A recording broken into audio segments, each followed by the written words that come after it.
ጤና ይስጥልኝ ውድ የዩቲዩብ ቻናል ቤተሰቦች፣ ዛሬ የብዙ ሰዎችን ህይወት የቀየረው The Subtle Art of Not Giving a Fact ወይም በአማርኛ ትርጉሙ ስውር ጥበብ በሚል ተተርጉሞ የቀረበውን ይህን መጽሐፍ ይዤላችሁ ቀርቤያለሁ። ለቻናላችን አዲስ ከሆናችሁ ሰብስክራይብ በማድረግ ይህ መጽሐፍ ከተመቻችሁ ደግሞ ቪዲዮውን ላይክ በማድረግ ለብዙ ሰዎች ማድረስ ትችላላችሁ። እስከ ቪዲዮ መጨረሻ ድረስ አብራችሁን ቆዩ። አመሰግናለሁ።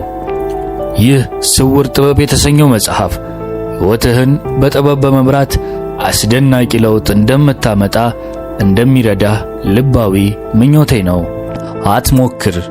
ቻርልስ ቡኮውስኪ የአልኮል ሱሰኛ፣ ሴሰኛ፣ ቁማርተኛና ዝርክርክ ግድየለሽ ሲሆን ክፉ ቀናት ባጋጠሙት ጊዜ ደግሞ ገጣሚ ነበር። ይህ ሰው ስለ ሕይወት ምክር ለመጠየቅ ወይም የትኛውንም ራስን የመርዳት መጽሐፍ እንዲያበረክት ለመጠየቅ የመጨረሻ ተራ ላይ የሚቀመጥ ነበር። ከእርሱ መጀመርም ትክክለኛ ቦታ የሆነው ለዚያ ነው። ቡኮውስኪ ደራሲ መሆን ይፈልግ ነበር። ነገር ግን ለብዙ አስርተ ዓመታት ሥራዎች ሁሉ በሁሉም መጽሔቶች፣ ጋዜጦችና አሳታሚዎች በሚባል አይነት የማይፈለጉ ነበሩ። አሳታሚዎች ሁሉ ሥራዎቹ አስቀያሚ፣ አስጠሊታ፣ አሰልቺ እንደነበሩ ነግረውታል። የማይፈለግ የመሆኑ ነገር እየጨመረ በመምጣቱ ያጋጠመው ውድቀት ክብደት ዕድሜውን ሙሉ ተከትሎት በመዝለቅ በአልኮል የታገዘ ጥልቅ ድብርት ውስጥ ከተተው። ቡኮውስኪ በቀኑ ክፍለ ጊዜ ፖስታ ቤት ውስጥ ደብዳቤዎችን የማደራጀት ሥራ ነበረው። በአብዛኛው ለመጠጥ የሚያጠፋው ጥቂት ገንዘብ ይከፈለው ነበር። ከመጠጥ የተረፈውንም ገንዘብ በፈረሶቹ ውርርድ ቁማር ያጠፋዋል። ዘውትር ምሽት ብቻውን ይጠጣል። አንዳንድ ጊዜ ደግሞ አሮጌ ታይፕራይተሩ ግጥም ይጽፍ ነበር። አብዛኛውን ጊዜ ማለዳ ላይ በባለፈው ምሽት ስካሩ ምክንያት ራሱን ወለሉ ላይ ተዘርሮ ያገኘዋል። በዚህ አይነት 30 ዓመታት አለፉ። በአብዛኛው በአልኮል፣ በእጽ፣ በቁማርና በሴተኛ አዳሪዎች ብዛት የተሞላ ትርጉም የለሽ ሕይወት ነበረው። ከሕይወት ሙሉ ውድቀትና ራስን መጥላት ጊዜያት በኋላ በ50 ዓመት ዕድሜው እንግዳ በሆነ ሁኔታ አንድ ትንሽ አሳታሚ ቡኮውስኪ ሥራው ላይ ፍላጎት አደረባቸው። አሳታሚው ለቡኮውስኪ ብዙ ገንዘብ ወይም ጥሩ ሽያጭ እንደሚያገኝ ቃል አልገባለትም ነበር። ግን ለዚሁ ሰካራም ዋጋ ቢስ ሰው ለየት ያለ ፍላጎት ስላደረበት የእርሱን ሥራዎች በማሳተም ዕድሉን ለመሞከር ወሰነ። ቡኮውስኪ በሕይወቱ አግኝቶት የማያውቀው የመጀመሪያ እውነተኛ ዕድል ነበር። ምናልባትም የመጨረሻው ሊሆን እንደሚችል አሰበ። ቡኮውስኪ ለአሳታሚው ከሁለት ምርጫዎች አንድ ብቻ አለኝ፣ ይኸውም የፖስታ ቤቱ ሥራው ላይ ቆይቼ ማበድ ወይም እዚህ በመቆየት ጸሐፊ እንደሆንኩ እያሰብኩ መራብ። እኔ ደግሞ ለመራብ ወስኛለሁ ሲል መልስ ጻፈ። ኮንትራቱን ከተፈራረመ በኋላ ቡኮውስኪ በ3 ሳምንት ውስጥ የመጀመሪያውን ልቦለድ ጻፈ። የጻፈው ፖስታ ቤት የሚል ርዕስ የነበረው ነበር። አበርክቶ ገጹ ላይ ደግሞ ለማንም የማይበረከት የሚል ጽሑፍ ነበረው። ቡኮውስኪ የልብ ወለድ ጸሐፊ ገጣሚ ሆነ።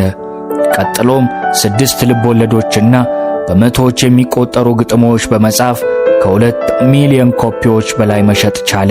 የእርሱ ታዋቂነት የሁሉንም ሰው በተለይ ደግሞ የራሱንም ግምት የጣሰ ነበር። እንደ ቡኮውስኪ አይነት ታሪኮች ለእኛ ባህል ልክ ዳቦ በቅቤ እንደ መብላት ናቸው።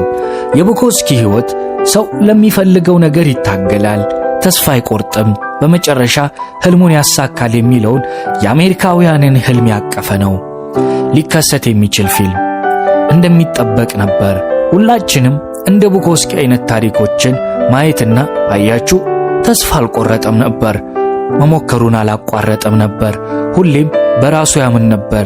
ምንም አይነት ችግር ቢያጋጠመው እንኳን ተቋቁሞ ለራሱ አንድ ነገር አደረገ እንላለን። ከዚያ የሚገርመው ግን ቡኮውስኪ መቃብር ላይ የተጻፈው ጽሑፍ አትሞክር የሚል ነበር። አያችሁ፣ መጽሐፍቱ ቢሸጡና ዝና ቢያገኝም ቡኮውስኪ ተሸናፊ መሆኑን ያውቅ ነበር። እርሱ ስኬት የመጣው አሸናፊ ለመሆን ቁርጥ ውሳኔ ስላደረገ ሳይሆን የማይረባ መሆኑን በማወቁ ነበር። በመቀበሉና ከዚያም በታማኝነት ስለዚያ ነገር በመጻፉ ነበር። ከሆነም የተለየ ለመሆን በፍጹም አልሞከረም፣ ሞክሮም አያውቅም ነበር። ቡኮውስኪ ሥራ ውስጥ በጣም አሪፍ ነገር የማይታመኑ መሰናክሎችን ማሸነፍ ወይም ራስ ወደ አንጸባራቂ ብርሃን ማሳደጉ አልነበረም። ያደረገው በተቃራኒው ነበር። እንዲያውም ሙሉ በሙሉ ምንም ፍንክች ሳይል በተለይ እጅግ መጥፎ የሆኑ የራሱን ድክመቶች በተመለከተ ለራሱ ታማኝ በመሆንና እነዚያን ውድቀቶችንም ያለምንም ማመንታት ወይም ጥንካሬ ለሌሎች ለማካፈል በነበረው ችሎታ ነበር። የቡኮውስኪ እውነተኛ ታሪክ ተሸናፊነት ቢሆንም ብቸኛው ስኬቱ ከራሱ ጋር የነበረው ምቾት ነበር። ቡኮውስኪ ስለ ስኬት ምንም ግድ አልነበረውም። ከዝነኝነቱ በኋላ ቢሆንም አሁንም የግጥም ንባብ በሚያደርግባቸው ቦታዎች በመገኘት አድማጮቹን በንግግር ያስቀይም ነበር። አሁንም በአደባባይ ራሱን በማዋረድ ሊያገኛቸው ከቻላቸው ሴቶች ጋር ሁሉ አንሶላ ለመጋፈፍ ይሞክር ነበር። ዝናና ስኬት የተለየ ሰው አላደረጉትም። ዝነኛ ስኬታማ የሆነው የተሻለ ሰው በመሆኑ አልነበረም። በአሁን ጊዜ ያለው ባህል በአብዛኛው የማይጨበጥ አዎንታዊ ነገሮችን በማጥበቅ ላይ ትኩረት ያደረገ ነው። ደስተኛ መሆን፣ ጤናማ መሆን፣ ምርጥ መሆን፣ ከሌሎች የተሻለ መሆን፣ ጎበዝ፣ ፈጣን መሆን፣ ሀብታም፣ ማራኪ፣ የበለጠ ታዋቂ መሆን፣ የበለጠ ምርታማ፣ የበለጠ የሚቀናበትና የበለጠ ተደናቂ መሆን ላይ ትኩረት ያደረገ ነው። ቆም ብለህ ስለ ሁኔታው በትክክል ስታስብ ግን እነዚህ የሕይወት ምክሮች በየጊዜው የምንሰማቸው አዎንታዊና ደስተኛ ራስን የመርዳት ምክሮች ሁሉ ባጣነው ነገር ላይ ትኩረት ያደረጉ ሆነው ታገኛቸዋለህ። ምክሮቹ የምታውቃቸው ችግሮችና ውድቀቶች ላይ ትኩረት በማድረግ እነዚያኑ ለራስህ አጉልተው የሚያሳዩ ናቸው።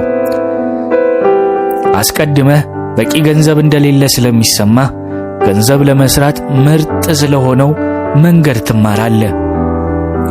አስቀድመህ መልከ መልካም እንዳልሆንክ ስለሚሰማ መስታወት ፊት ቆመህ እኔ ቆንጆ ነኝ የሚል አዎንታዊ ቃላት ትደጋግማለህ።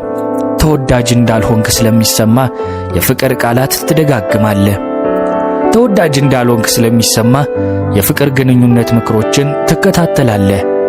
አስቀድመህ በበቂ ሁኔታ ስኬታማ እንዳልሆንክ ስለሚሰማ ስኬታማ ስለመሆን የሚገልጹ በምናብ የመመልከት ልምምዶችን ለማድረግ ትሞክራለህ።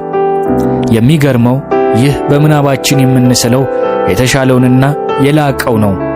የምናደርገው አዎንታዊ ትኩረት እኛ ያልሆነውን መሆን የሚገባን ግን መሆን ያልቻልነውን ደግመን ደጋግመን እንድናስብ የሚያደርገን ነው። ለማንኛውም የትኛውም የእውነተኛ ደስታ የሆነች ሴት መስታወት ፊት ቆማ ደስተኛ እንደሆነች ደግማ ደጋግማ መናገር አያስፈልጋትም። ምክንያቱም ደስተኛ ነቻ። በቴክሳስ የሚነገር አንድ አባባል አለ። ጮክ ብሎ የሚጮኸው ትንሹ ውሻ ነው። በራሱ የሚተማመን ሰው በራስ መተማመኑን የሚያረጋግጥበት አስፈላጊነት አይሰማውም። እንዴት ሀብታም ሴት ሀብታም መሆኗን ለማንም የማሳመን አስፈላጊነት አይሰማትም። ወይ ነህ ወይ ደግሞ አይደለህም። ሁልጊዜ አንድ አይነት ነገር የምታልም ከሆነ ተመሳሳይ የሆነ ምናባዊ እውነታን ደግመ ደጋግመ እየፈጠርክ ነው ማለት ነው። ያም አንተ ያንን የምትለውን አለመሆንህን እየተናገርክ ነው ማለት ነው። ሁሉም ሰው እንዲሁም የቲቪ ማስታወቂያዎች ሁሉ የመልካም ሕይወት ቁልፍ አሪፍ ሥራ ወይም ዘናጭ መኪና ወይም ቆንጆ ሴት ጓደኛ እንደሆነ እንድታምን ይፈልጋሉ። ዓለም ያለማቋረጥ የሚነግርህ የተሻለ የሕይወት መንገድ ብዙ መግዛት፣ ብዙ ማግኘት፣ ብዙ መስራት፣ ብዙ መሆን እንደሆነ ነው። ሁልጊዜ በተደጋጋሚ ስለ ሁሉም ነገር ግድ እንዲኖርህ የሚነገሩ መልእክቶች ትጨናነቃለህ። አዲስ ቲቪ ስለ መግዛት፣ ከሥራ ባልደረቦችህ የተሻለ የእረፍት ጊዜ ስለ ማሳለፍና አዲስ ጌጥ ስለ መግዛት ትጨነቃለህ። ለምን? የኔ ግምት ብዙ ነገሮችን ለማግኘት መጨነቅ ለራስ ጥሩ ስለሆነ ነው። የጥሩ ሥራ መኖር ስህተት ባይሆንም ችግሩ ስለ ብዙ ነገር መጨነቅ ግን ለአእምሮ ጤንነት መጥፎ ነው። ይህ ነገር በማይገባ አይነት የማይረባና የውሸት ከሆኑ ነገሮች ጋር የተጣበቅክ እንድትሆንና ሕይወትህን ሙሉ የማይጨበጥ ደስታና እርካታ ስታሳድድ እንድትኖር ያደርግሃል። የመልካም ሕይወት ቁልፍ ስለ ብዙ ነገር መጨነቅ ሳይሆን ስለ ትንሽ፣ ለዚያም ደግሞ እውን አስቸኳይና አስፈላጊ ስለሆኑ ብቻ መጨነቅ ነው። የተወደዳችሁ የቻናላችን ቤተሰቦች ሙሉ መጽሐፍ በዚህ አልተጠናቀቀም። በቀጣይ ቪዲዮ ይዤላችሁ እንድቀርብ የምትፈልጉ ከሆነ ኮሜንት ላይ አስቀምጡልኝ። እስከ ቪዲዮ መጨረሻ አብራችሁ ስለቆያችሁ ከልብ አመሰግናለሁ። ሰብስክራይብ እና ላይክ በማድረግ ቻናሉን ሰፖርት ማድረግ ትችላላችሁ። እስከዛው ሰላም ቆዩልኝ። አመሰግናለሁ።